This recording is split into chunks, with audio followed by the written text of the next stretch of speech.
as a continent, of course, most African countries got independence about 50, 60 years ago. And currently I serve as President of the General Assembly of the Association of African Election Authorities. I've had a chance to interact with my colleagues across the continent. I'm aware that the election authorities, yes, indeed, we are custodians of democracy. A number of countries are doing well, but there are also a number of countries which have big challenges where elections have not taken place for quite some time now. Military coups are still part of the day in Africa, so we cannot say we are moving all at the same time, but those challenges need to be overcome, and the regional bodies, AU and regional bodies, need to come in to really make it happen in those countries that have been left behind.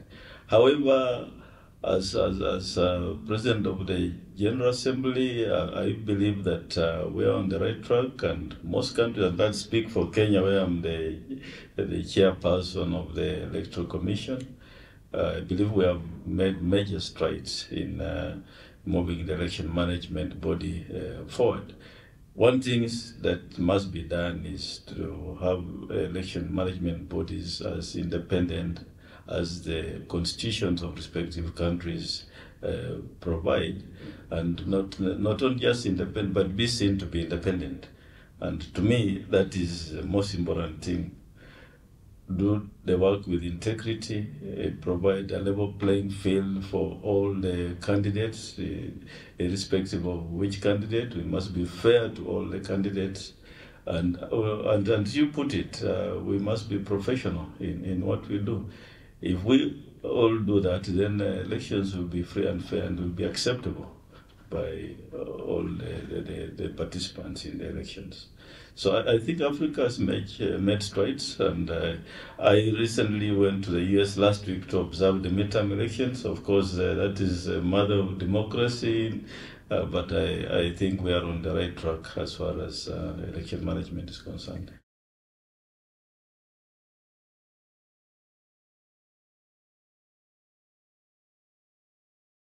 When we got independence, we, of course, chose the route to democracy, which is the route every country in Africa should choose. You know, you get power, change of government, either through democracy or through other means, which includes military means, which to me, it's now becoming a thing of the past. Democracy is the acceptable mode of changing government and electing leaders. Given the fact that we have new constitutions, new ways of doing things, I think it now behoves upon the election management bodies to make it happen. Of course, at the end of the day, we have issues, just like other countries have, other continents have. You see, at most African leaders where there's incumbency, it then becomes very difficult for election management bodies because of the challenges that come when they have an incumbent in being part of the process. So we have challenges, we have issues. But because of the nature of the societies now we are coming up, it's actually up to the election management body to ensure that the institution remains independent. So it's not that easy. I know for a fact that the US democracy was at that level where all of us respected until the insurrection happened, and that insurrection again opened and the underbelly of the US, that it is actually vulnerable. And I agree with you, the collegiate thing seems to be an issue. So for me, direct voting by the people is actually a very good thing, and we need to sustain it in Africa.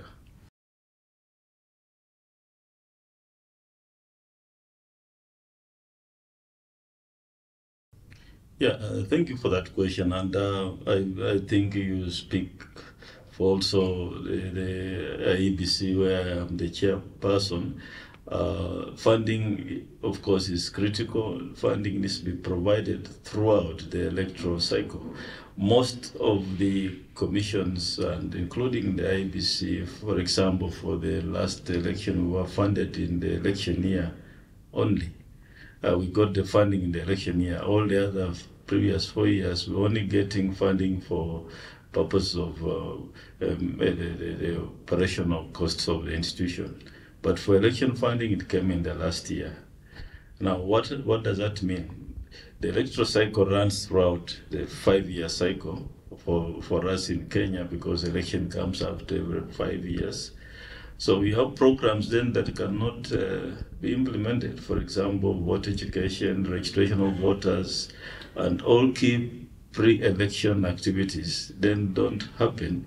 And then we started running around in the last election year now to register voters, start voter education, and start procurement and all the other activities, which then means that it becomes a bit of a challenge. Although we managed, but it was a little bit of a challenge. So funding becomes critical. Governments in Africa need to understand that the electoral management bodies must be financed throughout the electoral cycle. And this is good for their democracies, for the peace of their countries. If you have smooth elections, then the country is peaceful. I think that's a message that all these governments in Africa need to understand. So funding is one of the many challenges. Of course, there are other challenges other than funding. But I agree with you, we need to fund the electoral management bodies throughout the cycle so that they can be able to prepare adequately for the next election. For example, in Kenya, the next election is 2027. It would be good if funding then starts now with the pre-election activities, which we are now currently undertaking in the post-election evaluation, and then after that, voter registration, boundary delimitation. All those activities need to be funded so that by the time we get in the election period, then the commission is ready. But if we fund them the last financial year to the elections, then it creates all these weaknesses in election management.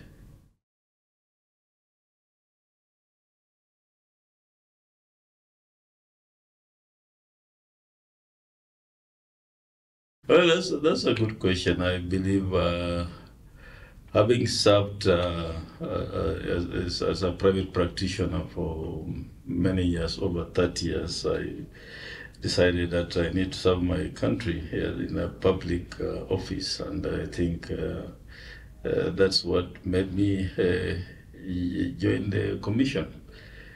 Of course, at the end of the day, I've made my contribution, I believe, and that is just to answer you. It was more of just joining public service to see how it is on the other side.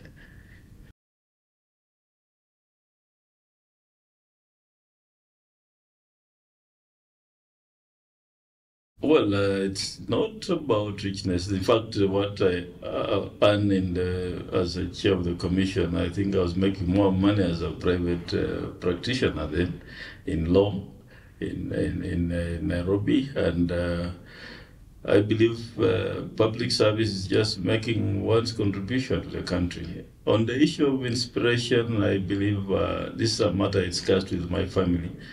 And I remember my daughter Rachel is the one who really said, you need to go and take up this job. On reflection, I believe she made that suggestion, and the family supported me throughout this entire period. However, I went in the commission. I was not supported by any political divide. Nobody talked to me when I made that application for the job, and that is how it has been for me, playing the role of referee throughout. By then, my term ends in January, and I believe I've made my then contribution to the country in that position.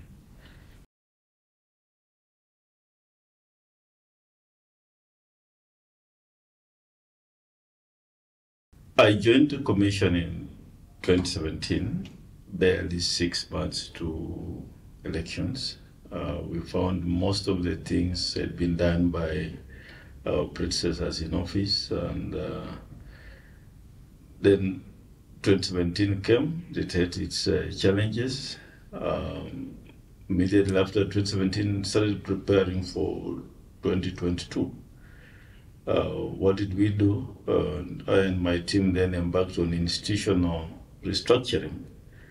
Came up, we found a commission that did not have uh, policies and procedures for directorates. We have a total of 9 directorates, and we then embarked on coming up with policies and procedures for each directorate. So in short, we managed to do institutional restructuring within the commission, and then now embarked on stakeholder engagement with other stakeholders, all in preparation for 2022. This included the National Police Service, the officers of the DPP, the ESCC, and other institutions that are involved in elections. And among the success stories, of course, is coming up with the training manual for police, which then we managed to train all the police officers involved in the elections, over 100,000 of them. We ended an MOU with the media on coverage of results. The media is another story because we entered into an MOU on results transmission, but I don't remember any media house coming up to say these are the results. But one major thing, which may be just in summary because it's a long story, we are taking the Kenya election is to that simple word, the word called transparency. That is to me, is a game changer for Kenya elections. We put the results out there in our public portal. All the result forms, the form 34A, 34B, and 34C for presidential results were all transmitted into the public portal accessible by everyone. And the results were then transmitted within 48 hours of the end of voting and counting. All the results, 99.98% were transmitted to the portal and were available to everyone. I know for a fact that there were about 380 million people who logged in and downloaded the results. So at the time the commission was finalizing on the results announcement, everybody had the results. They were out there. And to me, that is a game changer. The word transparency is what changed everything as far as our election is concerned. So going forward, we need to build on the gains made, that we have the word transparent in every aspect of the election to avoid any form of complaints by any of the participants.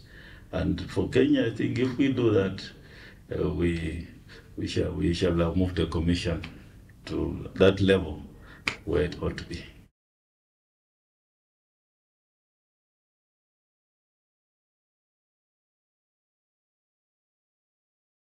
You see, Jared, look at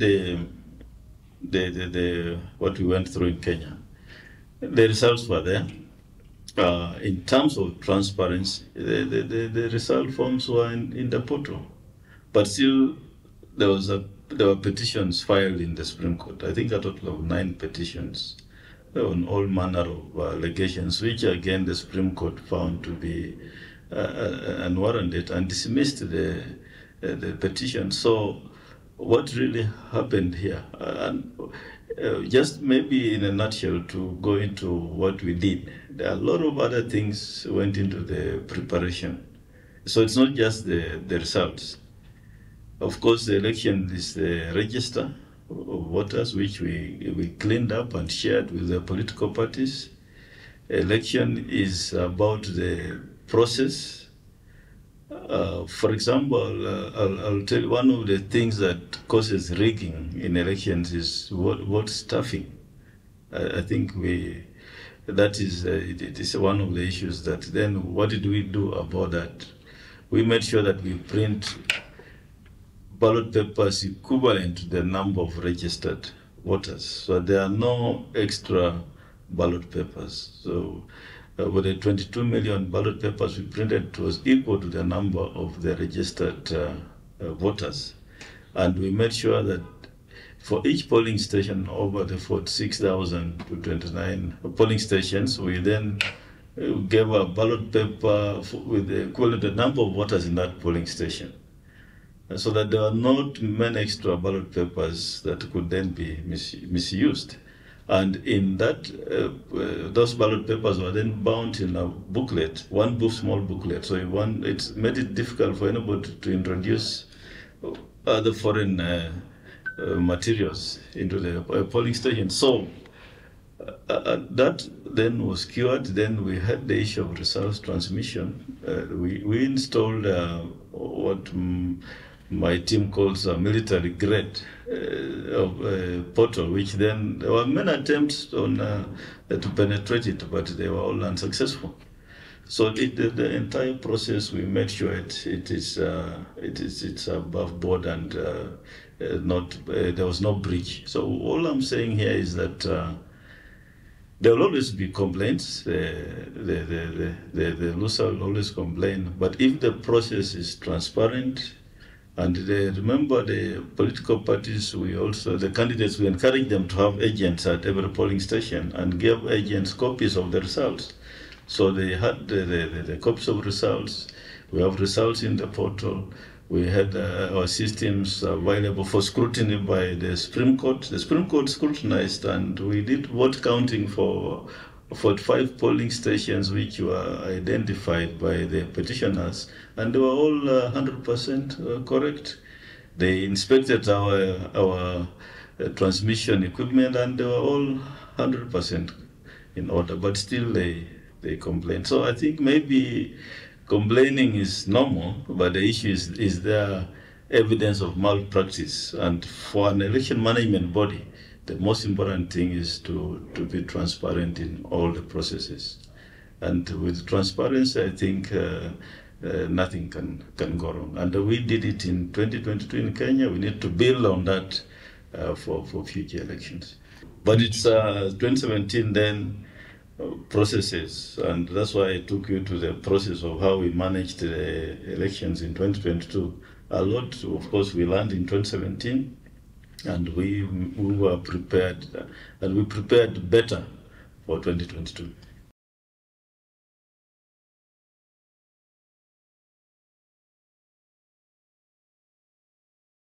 I believe what we did in 2022 is what is expected to be done by an election management body like the IEBC. And for me, I'll do the same and, of course, build on it.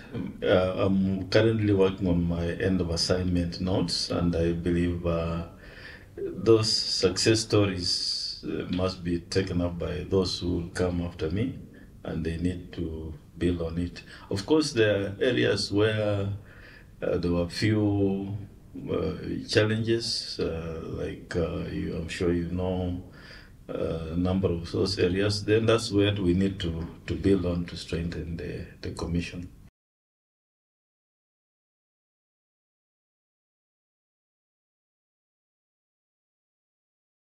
We are currently doing a post-election evaluation, and yet to see the final report. Part of the reason we do evaluation is to get feedback from the field and stakeholders on some of the challenges, including the voter turnout. But during the voter registration period, some agencies carried out surveys, and I think some of the reasons you'd find include we are unemployed, we are not happy, we are not registering to vote. But now for those who are registered to vote are not turnout, of course our constitution it gives you the freedom to vote or not to exercise your vote under Article 38. And so why they didn't turn up to vote. It's perhaps we need to wait for the post-election evaluation report and see the reasons which will be advanced.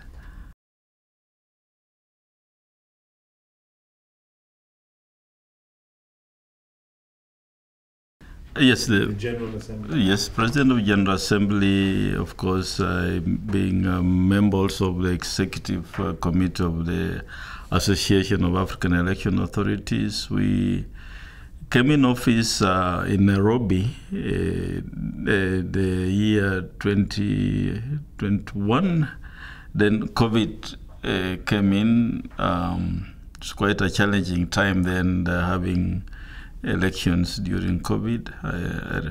We had also some by-elections in Kenya, which we had to put off because of COVID, but eventually then we managed to hold the elections. So holding elections in a pandemic situation was quite an experience. Of course, we had some conferences, continental conferences organized by the AU, where we shared experiences with various other EMBs. But most significant for me is, of course, other than having meetings at the executive level in Ghana, where we came up then with the idea of having a solidarity mission to support our peers having elections across the continent. I really appreciate the solidarity mission that then the AES sent to Kenya. That support from my peers and fellow chairpersons during elections was quite commendable. You need a shoulder to lean on as a chair of a commission, because it's a very, very difficult time for especially the chairpersons, or the backstops, normally the chairpersons. And most of the other chairpersons and commissioners came through other missions, NDI and the other AU and other missions which were doing election observation. So it's been quite an experience interacting with my colleagues across the continent. What we need to keep up, peer-to-peer support, very, very important, and then have these forums where we share experiences on what we are going through in our respective countries. But most important, again, bring, through regional bodies like AU, bring governments on board to appreciate the necessity to fund and support independent election management bodies, because that's the only way to have peace across the continent. Any shortcut to power by influencing election management body can only lead to instability in a country. We need to have strong election management bodies, independent, and that will guarantee peace in Africa. And of course, peace comes with development.